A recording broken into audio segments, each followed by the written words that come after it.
আসন্ন বিধানসভা নির্বাচনকে সামনে রেখে এবার জেলা জুড়ে নিরাপত্তা জোরদার করতে সক্রিয় পশ্চিম মেদিনীপুর জেলা পুলিশ।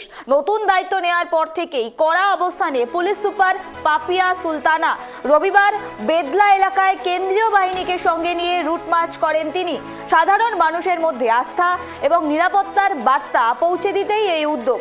রাস্তায় নেমে পথ চলতি মানুষ এবং স্থানীয় বাসিন্দা, দোকানদারদের সঙ্গে সরাসরি কথা বললেন পুলিশ সুপার।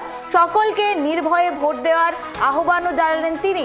শুধু তাই নয়, নির্বাচন নয়, সাধারণ মানুষের নিরাপত্তা নিয়ে ছিল বিশেষ নজর। হেলমেট ছাড়া বাইক চালকদের থামিয়ে সচেতন করা এবং নিয়ম মেনে চালানোর বার্তা দেওয়া হয় পুলিশ সুপারের পক্ষ থেকে।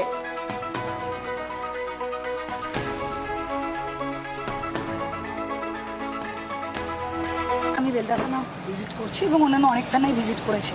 খড়গপুর অ্যাডিশনাল এসপির আন্ডারে যে 10-12টা থানার মধ্যে 10-12টা থানা আমরা আজকে ভিজিট করব। আমাদের দুটো উদ্দেশ্য।